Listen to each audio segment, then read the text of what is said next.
பாஜக வந்து ஒரு மிகப்பெரிய ஊழல்ல சிக்கியிருக்கிறது. அதிலிருந்து மக்களுடைய கவனத்தை திசை திருப்பதற்கு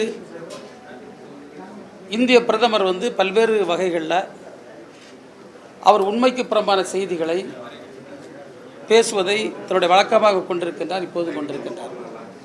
திமுக வாங்கவே இல்லை அவர் குற்றச்சாட்டுப்படி.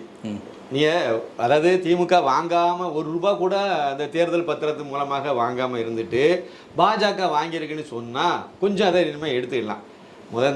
வந்து அந்த பால்வளத்துறை இருக்குல்ல, அதை ஒழுங்காக அதில் வந்து லாஸ் இல்லாமல் அதில் மோசடி நடக்காமல் செய்தாலே தமிழ்நாட்டில் உள்ள பால் முகவர்கள்ட்ட இருந்து தமிழை ஒழுங்காக பால் வாங்கினாலே நல்லா இருக்கும்னு நினைக்கிறேன்.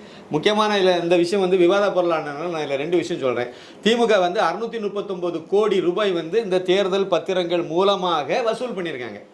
இதே இருந்தாலும் இன்னொரு வார்த்தையும் சொல்லியிருக்காரு, மிரட்டி வாங்கினாங்க பிஜேபி எங்கேயும் யாரும் மிரட்டினதாக நீங்கள் பார்க்க முடியாது. ஆனால் திமுகவினுடைய பிறப்பே மிரட்டுறது தான், மிரட்டுறது உருட்டுறது, இந்த ரவுடித்தனம் சண்டித்தனம் இதை வச்சே தான் வாழ்க்கை ஓட்டிகிட்டு இருக்காங்க. அது கன்னியாகுமரியிலேருந்து ஆரம்பித்து கும்மிடிப்பூண்டி வரைக்கும் இந்த வேலையை தான் இவங்க செய்துட்டு இருக்காங்க. அதனால் இன்னும் நான் என்ன கேட்குறேன்னா 639 கோடி ரூபாய் 2.5 வருஷம் தான் ஆச்சு. இது 2.5 வருஷம் தான் ஆச்சு.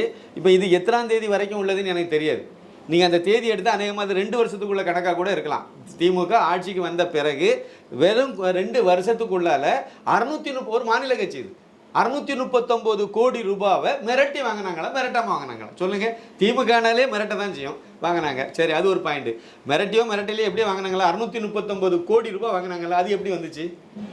இதே மாதிரி இது எப்படி வந்துச்சோ இதே மாதிரி தான் 18 மாநிலங்களில் ஆட்சியில் இருக்கக்கூடிய ஒரு கட்சி. அப்புறம் நாடு முழுக்க காஷ்மீர்லேருந்து கன்னியாகுமரி வரைக்கும் பாஜக இல்லாத மாநிலங்களும் கிடையாது, மாவட்டங்களும் கிடையாது, பஞ்சாயத்துகளும் கிடையாது. அந்த அளவுக்கு நம்ம வந்திருக்கோம். அப்போ அதுக்கு அந்த இதில் அவங்க நிதி கொடுக்க தானே செய்வாங்க.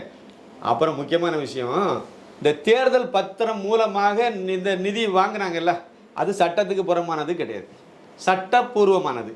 சட்டப்பூர்வமாக கட்சிகளுக்கு நன்கொடை கொடுக்கறதுக்காக ஒரு இதை கொண்டு வந்திருக்காங்க. அது சரியா தப்பாங்கிறது வேற கதை. ஆனால் சட்டப்பூர்வமான ஒரு விஷயம், சட்டப்படி நீங்கள் வாங்கிடலாம். அது மம்தா பானர்ஜி மாநில கட்சிகளில் நம்பர் 1 இருக்காங்க. காங்கிரஸை பின்னுக்கு தள்ளிட்டு, ஒரு தேசிய கட்சியை பின்னுக்கு தள்ளிட்டு அவங்க மேலே நிற்கிறாங்க. இதை மாதிரி எல்லா கட்சியும் தான் வாங்கியிருக்காங்க. எந்த மாநில கட்சி வாங்கலை சொல்லுங்கள்? எல்லாரும் வாங்கியிருக்காங்க. அதிமுக கூட தான் வாங்கியிருக்கு. அதில் என்ன அதிமுக கம்மியாக கொடுத்துருக்காங்க, அவ்வளோதான். எடப்பாடி நம்பி அவனும் கொடுக்க தயாராக இல்லை, அதான் உண்மை.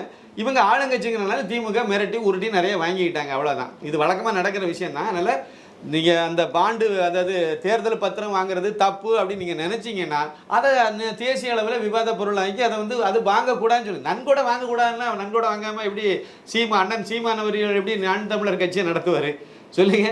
எந்த கட்சியுமே நடத்த முடியாது. நன்கொடை வாங்காமல் நம்ம நாட்டில் எந்த கட்சியுமே நடத்த முடியாது. யாரும் அவங்க சொந்த காசை போட்டுலாம் எதுவும் பண்ண முடியாது, இல்லை பண்ண வேண்டிய அவசியமும் இல்லை. இப்போ ஏதாவது தேர்தல் செலவு, போஸ்டர் ஓட்டுறது, பொதுக்கூடம் நடத்துறதுனா நன்கொடை வாங்கித்தான் நீங்கள் பண்ணி ஆகணும். அதே மாதிரி இது கட்சிக்கான நன்கொடை. அதில் பாண்டு அதாவது தேர்தல் பத்திரம்னு ஒரு கான்செப்டை கொண்டு அதன் மூலமாக வாங்கினது சரியில்லைன்னா அதை வெளிப்படைத்தன்மை இருக்கணுங்கிறதான் கோர்ட்டு சொல்லுது. சுப்ரீம் கோர்ட் என்ன சொல்லுது? யார் எவ்வளவு பணம் கொடுத்தாங்க, எந்தெந்த கட்சிக்கு கொடுத்தாங்க, இதெல்லாம் வெளிப்படையாக இருக்கணும்னு சொல்லுது. அவ்வளவுதான். மற்றபடி வாங்கினது தப்புன்னு சொல்லவே இல்லை. சுப்ரீம் கோர்ட்டும் சொல்லலை, ஹைகோர்ட்டும் சொல்லலை, யாருமே சொல்லலை. இதில் விவாத பொருளாக்குன்னு யாருமே சொல்லலை. அது நீ நிறைய வாங்கிட்டா, அப்போ நீனே வாங்கியிருக்கல. நீ வாங்காமல் இருந்துட்டு சொன்னால் பரவாயில்ல. இன்னொன்று, இது கொள்ளை கிடையாது. இது கொள்ளை அடித்தது கிடையாது, ஊழல் கிடையாது. ஆனால் நீங்கள் பண்ணது அவ்வளோ ஊழல். 8 மந்திரிகளா 14 பேரை இப்போ இருக்கீங்க லிஸ்ட்டில். திமுகவில் ஒரு அமைச்சர் உள்ளே இருக்கார். அவரை ஒரு 230 நாளை தாண்டியே உள்ளே வச்சுருந்தீங்க. எதுக்கு வச்சுருந்தீங்க? அமைச்சராகவே வச்சுருந்தாங்க. பதவி இல்லாத, துறை இல்லாத அமைச்சராக வச்சுருந்தீங்க செந்தில் பாலாஜியை. இப்படிப்பட்ட ஆள் நீங்கள் நேர்மையை பற்றி, நேர்மைக்கும் திமுகவுக்கும் என்ன சார் சம்பந்தம்? அதை போய் மனோ தங்கராஜ் மாதிரியான ஆட்கள் அதை தெரிஞ்சுக்கிட்டு பேசுறது நல்லது.